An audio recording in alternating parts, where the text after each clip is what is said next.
ایک دو دن قبل افواج پاکستان کے ایک ترجمان کی پریس کانفرنس جو غالباً 3 گھنٹوں پر محیط تھی اور کچھ پتہ نہیں چلا کہ 3 گھنٹے میں اس نے کہا کیا ہے.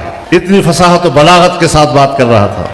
ہم آئین کی زبان میں بات کر رہے ہیں. تم آئین کو قبول کر لو, آئین کے مطابق زندگی گزارو, آئین کے مطابق جنرل رہو, آئین کے مطابق فوجی رہو. میں سب سے زیادہ آپ کا احترام کرنے والا ہوں. اگر میں فوجی نہیں بن سکتا, اگر میں فوج کی وردی نہیں پہن سکتا اور میرے لیے جائز نہیں ہے, میرا آئین و قانون مجھے اس کی اجازت نہیں دیتا, آپ کون ہوتے ہیں کہ میرا لباس پہن کر سیاسی میدان میں آ کر سیاسی کردار ادا کرو؟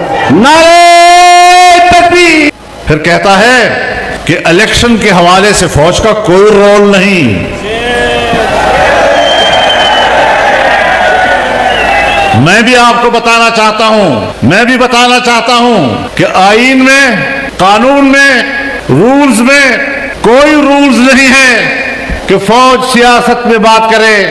اور میں بھی مانتا ہوں کہ آئین اور قانون کی روح سے تمہارا کوئی رول نہیں, لیکن یہ سارا رولا ہی تیرا ہے.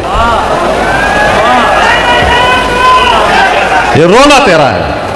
کہتا ہے فوج پر تنقید کرنا یہ ملک سے بغاوت ہے, فوج پر تنقید کرنا یہ تو ملک کے خلاف بات کرنی ہے. ہاں میں بھی جانتا ہوں کہ فوج میری ریاست کی محافظ ہے, لیکن جب آپ آئینی آرٹیکل کے مطابق حلف اٹھاتے ہو فوج میں شامل ہونے کے وقت کہ میرا سیاست سے کوئی تعلق نہیں ہوگا, میں سیاست میں کوئی حصہ نہیں لوں گا, پھر جس وقت تم سیاست میں حصہ لیتے ہو تو پھر تم اس وقت پاکستان کے فوجی نہیں رہتے. اس لیے میں تم پر تنقید کرتا ہوں.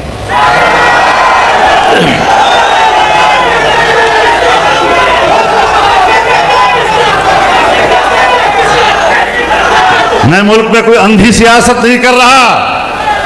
میں ملک کے آرمی چیف کو بھی جانتا ہوں, ISI کے چیف کو بھی جانتا ہوں, میں مقتدرہ کو بھی جانتا ہوں. میں 40 سال سے زیادہ عرصہ پاکستانی سیاست سے وابستہ رہ کر کس چیز سے اب ناواقف ہوں کہ تم مجھے صفائی دو گے کہ میں نے سیاست میں حصہ لینا ہے یا نہیں. میرا دعویٰ آپ کے خلاف یہ ہے کہ تم نے سیاست میں حصہ لیا ہے, اس کے بعد تم پاکستان کے فوجی نہیں رہے کہ میرے اوپر تمہارا احترام لازم ہو. ہاں واپس فوجی بن جاؤ, جہاں سے نکلے وہی کھڑے ہو جاؤ. میں آپ کے شانہ بشانہ کھڑا ہو جاؤں گا. شاید یا تم نے مجھے نہیں پہچانا یا میں نے تمہیں نہیں پہچانا, لیکن مجھے پوری طرح اطمینان ہے کہ میں نے آپ کو ٹھیک سمجھا ہے.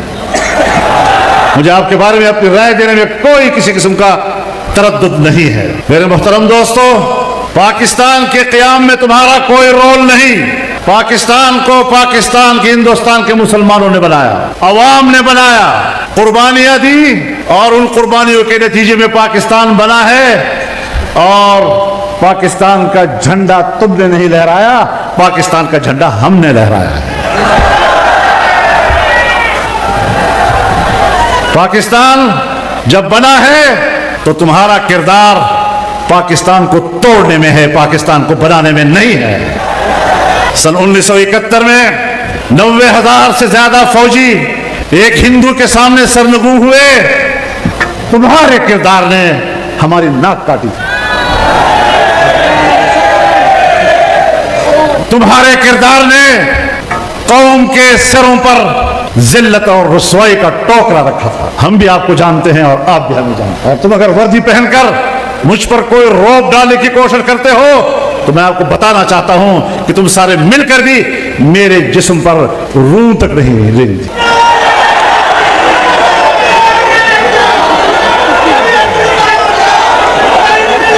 معاملات کو ٹھیک کرو. ہم اس لیے آئے ہیں کہ آپ کو بتائیں کہ معاملات کو ٹھیک کرو.